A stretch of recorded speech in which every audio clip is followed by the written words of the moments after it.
a partir do versículo 24.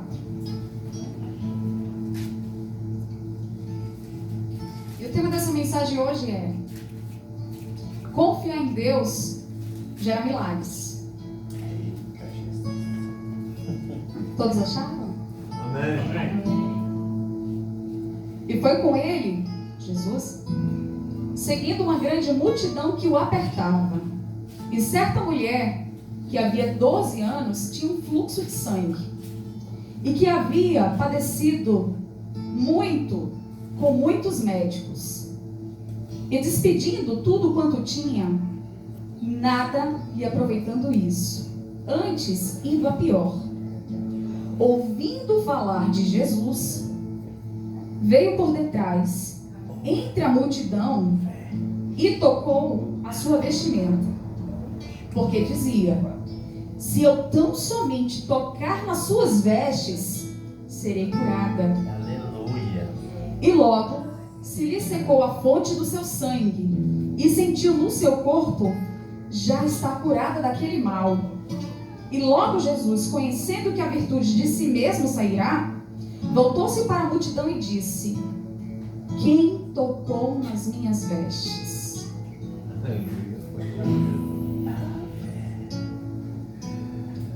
Esse texto ele traz grande reflexão sobre muitas vezes a gente está pedindo a Deus uma provisão, pedindo a Deus por um milagre, por uma porta aberta.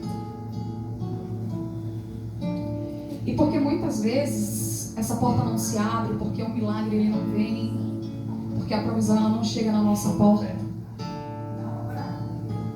Que essa mulher ela me ensina aqui que somente ouviu falar de Jesus, uma mulher que naquele tempo, pelo fato de estar adoentada, não somente a ferida que ela carregava dentro de si, em seu ventre, sangrando por mais de 12 anos. E quando a Bíblia ela enfatiza que ela gastou tudo o que tinha, imagino que não era pouca coisa. Tantas esperanças, tantas tentativas que foram em vão. Vários médicos, como diz a palavra, ela buscava um, nada acontecia. Buscava outro diante de seus conhecimentos, confiando no médico, confiando no homem, nada acontecia. Chegou um tempo que acabou tudo que ela tinha. E eu creio que quando acabou tudo, não foi somente o recurso financeiro, mas a força. Chegou um tempo que até o sonho de ser curada, diante da frustração, porque diante de pequenas coisas do nosso dia a dia, a gente faz essa analogia porque diante de pequenas coisas do nosso dia a dia, a gente já quer largar tudo, a gente já desiste de tudo. E a enfermidade dessa mulher se estendia também para a sua alma, porque uma pessoa naquele tempo enferma, ela carregava uma capa de vergonha, ela era considerada impura, não podia tocar em ninguém, tinha que estar reclusa, rejeitada, abandonada. Por muitas vezes se perguntava: Yahvé, meu Deus, me abandonaste? Será que eu estou sozinha? E ela ouviu falar de Jesus em um tempo em que muitas pessoas estavam divididas. Será que realmente esse é o Messias? Hoje a gente pode falar de Jesus com a convicção que ele ressuscitou, porque a tumba está vazia. Mas ela ainda não tinha essa convicção. Muitas vozes contrárias. E aquela mulher, ela teve confiança. Eu confio. Mesmo considerada impura, mesmo ninguém me permitindo tocar, não quero saber, eu vou enfrentar essa multidão. Eu vou enfrentar essa multidão se eu somente tocar na orla do seu manto. E naquele tempo, mulher não tocava em homem. Não era permitido. Houve uma ousadia, um atrevimento, como diz na minha terra. Uma ousadia da parte dessa mulher, tamanha foi a fé dela, crendo, confiando. No mesmo instante ela saiu de lá curada. E mais do que isso, Jesus falou: de mim saiu virtude. Aleluia. Filha, vá, a tua fé te salvou, te curou. Ela saiu de lá como filha. Aleluia. Honra. Saiu de lá honrada, curada não só do seu fluxo, mas na sua alma. Onde ninguém queria aceitá-la, Jesus aceitou. E assim somos nós. Somos filhos, somos amados. Ele subiu naquela cruz para que a gente tivesse salvação, para que a gente tivesse uma vida próspera, uma vida feliz. Não somente na eternidade, mas aqui na terra também. Aleluia. Senão ele já teria nos levado com ele. Mas aqui ele falou que no mundo tereis aflições, mas tem de bom ânimo, porque eu venci o mundo. Aleluia. E em Cristo somos mais que vencedores. E essa palavra dessa mulher do fluxo de sangue me lembra muito na minha conversão, aproximadamente quase 3 anos atrás, que foi o período que eu vim aqui para Campo Grande. Já tinha aceitado Jesus com 9 anos de idade, mas a conversão verdadeira, de ter um maior entendimento, uma entrega verdadeira e genuína, foi aqui. Deus me tirou de Natal, me trouxe para essa terra. Aleluia. Vim para cá porque eu imaginei, fiz um plano, que eu tinha um relacionamento já de muito tempo, e não era o que Deus tinha para mim. O que Deus tinha para mim nessa terra era algo novo, conhecê-lo primeiramente. Aleluia. E refletindo sobre as doenças na alma, na vida dessa mulher, eu também me lembro da Ana de Eucânia, que está lá em Samuel, 1 Samuel. Uma mulher que tinha devoção a Deus, que tinha a religiosidade de cumprir os seus rituais, levar seus sacrifícios à casa do Senhor, o templo santo sagrado do Senhor. Todos os anos ela ia. Ela tinha uma companheira ali ao lado, que não podemos dizer também assim, né? Companheirismo. Mas o seu esposo, ele tinha uma outra esposa chamada Penina. E pela lei era permitido se ter mais de uma esposa se você tivesse condições. E Penina, a gente conhece essa história, que ela teve filhos e humilhava muito a Ana, porque ela era infértil, porque o Senhor tinha cerrado a madre. Só que Deus tinha um propósito na vida daquela mulher, porque Deus conhece o nosso coração. Aleluia. Sabia que ali dentro dela havia um coração de adoradora. Aleluia. Por muitos anos a Ana, ela subia a Jerusalém, fazia sacrifícios, orava, adorava o Senhor, saía de lá e nada acontecia. Cada vez mais humilhação. O tempo ia passando, essa mulher ia ficando cada vez mais madura, cada vez se aproximando de um tempo de cessar de vez as esperanças dela. Só que ela confiou tão fortemente no Senhor que chegou um tempo que ela mudou a oração dela. Tocou no coração de Deus, saiu virtude. Gerou virtude. A confiança dela gerou milagre. Ela saiu de lá como um menino. A oração dela foi: Senhor, se o Senhor somente me der um filho, eu vou entregar ao Senhor. Ele será profeta. Ele vai levar, Senhor, tua palavra. Só me livra dessa vergonha. Eu quero ter o prazer de te adorar, de te contemplar, de glorificar o teu santo nome. Isso me leva, igreja, a imaginar como tem sido as nossas orações. O que a gente tem pedido a Deus? Será que a gente tem pedido a Deus somente para o nosso próprio prazer? Para o nosso próprio deleite? Porque a gente está pedindo tanto a Deus uma provisão, um milagre, essa porta aberta e nada acontece. Se tudo é possível para Deus, por que algo não está acontecendo? Será que o erro não está em nós?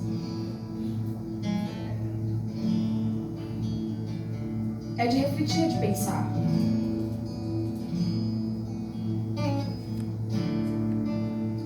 E eu me perguntei muito ao Senhor: Senhor, a palavra fala sobre quê?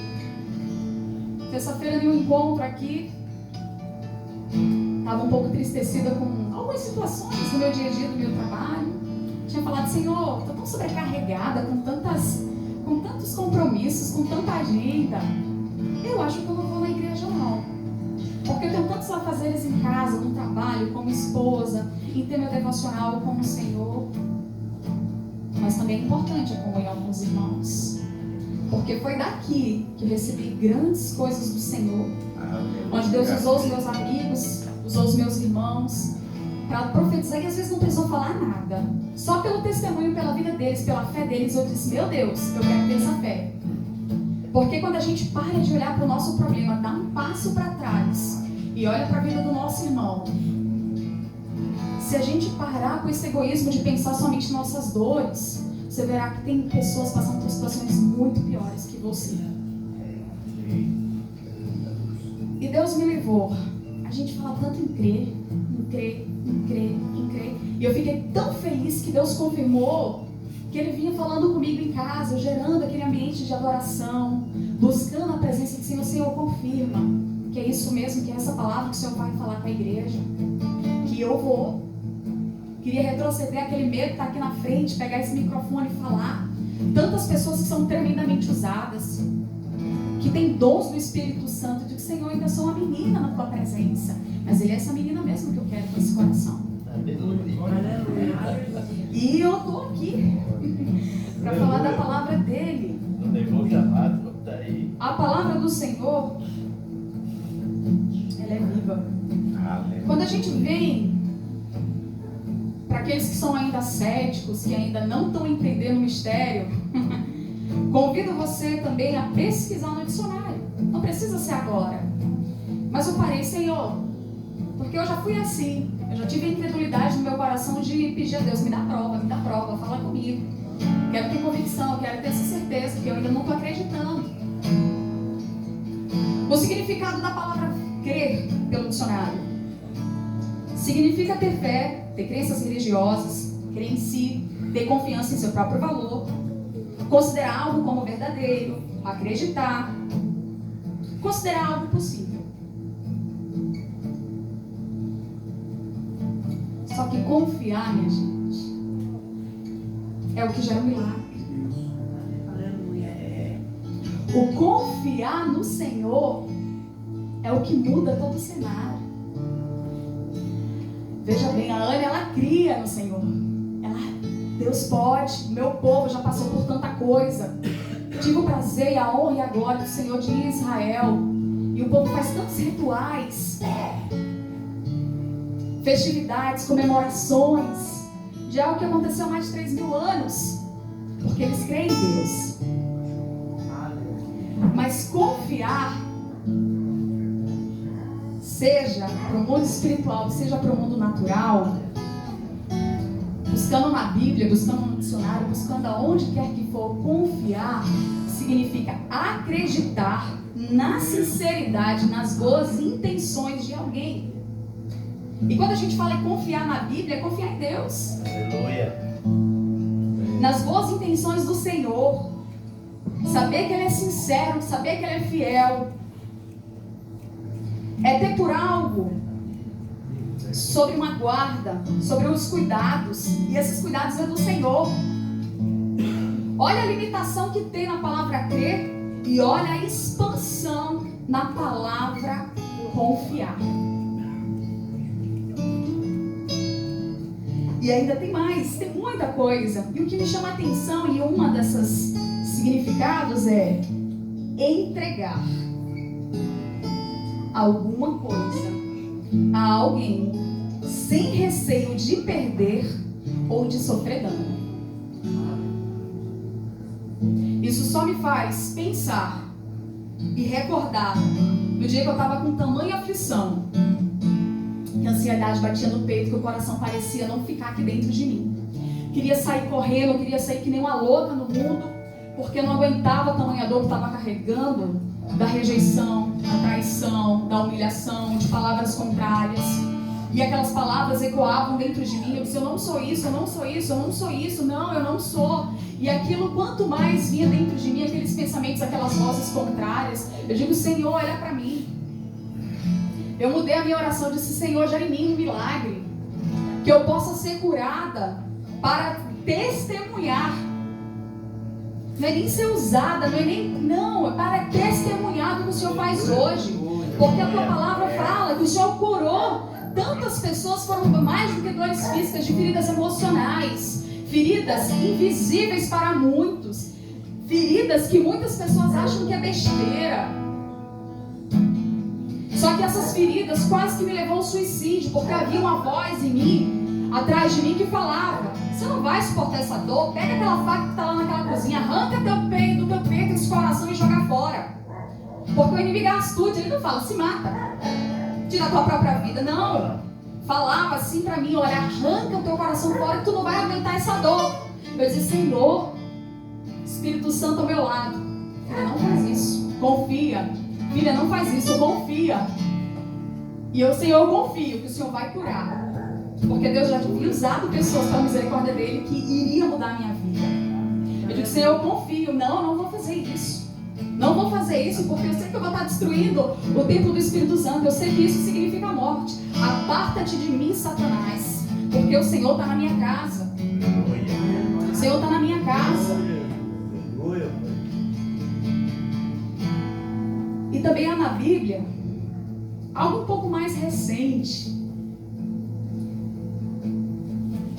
Eu gosto muito do Pedro. Às vezes me identifico.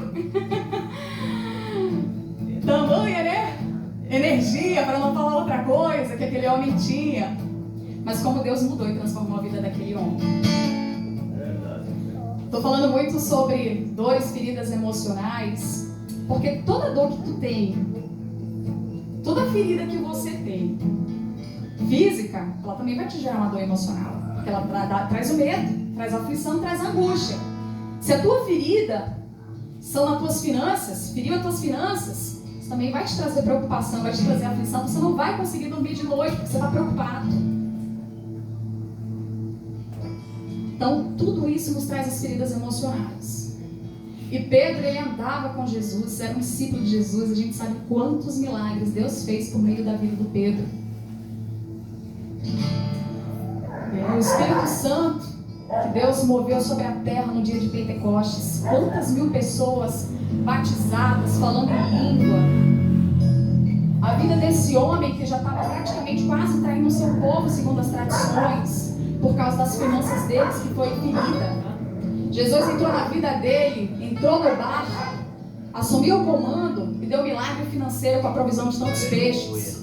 A sogra dele ficou enferma. Jesus entrou na casa dele e curou a sogra dele para que ele pudesse caminhar com Jesus, deixando a esposa dele ali tranquila. E há uma ferida maior na vida de Pedro, quando Pedro nega Jesus. Ele acreditava dentro do coração dele que ele poderia morrer por Jesus. Houve um tempo da Santa Ceia que a gente celebra tanto em memória de Jesus. Durante aquela Santa Ceia, Jesus falava que um deles iria traí-lo. E Pedro perguntava: quem é, Senhor? Quem é? Quem é? Quem será essa pessoa? Olha, Senhor, por você eu morro. Sou capaz de dar minha vida pelo Senhor. Jesus olha para ele: você nem sabe, mas eu sei que antes do amanhecer, você vai me negar 3 vezes e o galo vai cantar. E eu tive também nesse lugar em Israel. E pelo medo, quando ele viu Jesus sendo preso, ele perdeu o quê? A confiança. Ele acreditava em Jesus ainda, mas ele perdeu a confiança. Mesmo Jesus ressuscitando, Pedro, ele voltou para o velho homem e voltou a pescar. Porque faltou a confiança no coração daquele homem. E a gente encontra em João 21:15. Depois de terem jantado, disse Jesus a Simão Pedro: filho de Jonas, me ama mais do que estes? E ele respondeu: sim, Senhor, tu sabes que te amo. Jesus responde: apacenta as minhas ovelhas. Se você me ama, cuida das minhas ovelhas.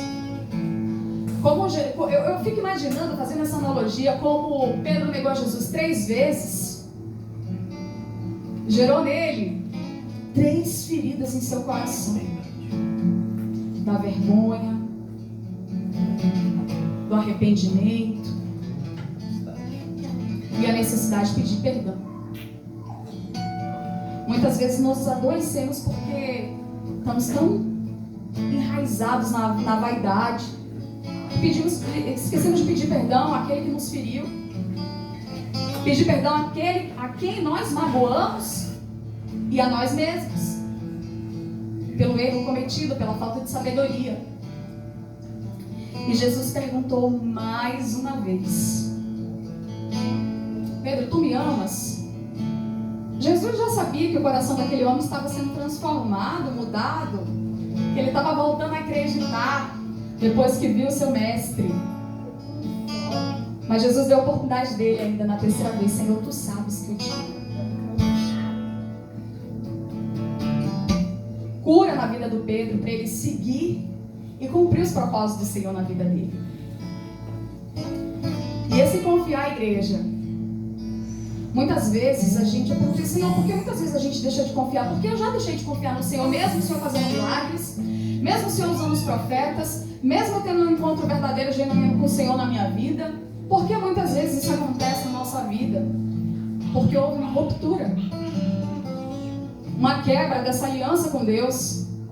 Porque em algum momento você se colocou seus próprios fazeres, suas preocupações, que você daria conta. E a gente muitas vezes busca a Deus diante do desespero. Só que Deus quer que a gente ande em confiança, sendo guiados pelo Espírito Santo. Quer que a gente feche nossos olhos e ande em confiança no Espírito Santo, sendo guiado por Deus, sendo guiado pela voz do Espírito Santo, porque Ele nos enviou o Consolador para andar com essa presença, sendo guiado pelos caminhos retos dele. Aleluia. Se você tem um pai e o pai sai de casa, ou o pai não te reconhece, eu estou falando do pai natural, do pai biológico, do pai físico, ou qualquer outra pessoa, e qual um dia tu teve confiança, e essa pessoa faz algo a você, ou você não se agradou de algo que essa pessoa fez, há uma ruptura, e você perde a confiança naquela pessoa. Muitas vezes a gente perde a confiança em Deus porque acha que Ele está atrasando, porque Ele não vai fazer mais. Só que Ele não é homem para que se arrependa, nem filho do homem para que minta. Se Deus falou que vai fazer na tua vida, Ele vai. Não precisa muitas vezes levantar os irmãos aqui. Você precisa gerar esse milagre, as promessas do Senhor dentro de você, porque a promessa dele já está aqui. A promessa dele está aqui na Bíblia, a palavra dele. Se você abrir essa palavra viva, você vai gerar milagres. E você precisa ser conduzido, confiando, fechando seus olhos. Fechando seus olhos espirituais para aquilo que não te acrescenta. Fechando seus olhos espirituais para o medo, para a aflição, para um abismo. Mas abrindo os olhos espirituais no Senhor, olhando como águia, olhando de cima. Porque Ele não quer que a gente ande cabisbaixo. Ele quer que a gente olhe para o alto, de onde vem o nosso socorro, porque o nosso socorro vem do Senhor. Aleluia. Vem do Senhor. E Salmo 37 fala: entrega o teu caminho ao Senhor, confia nele, tudo Ele fará.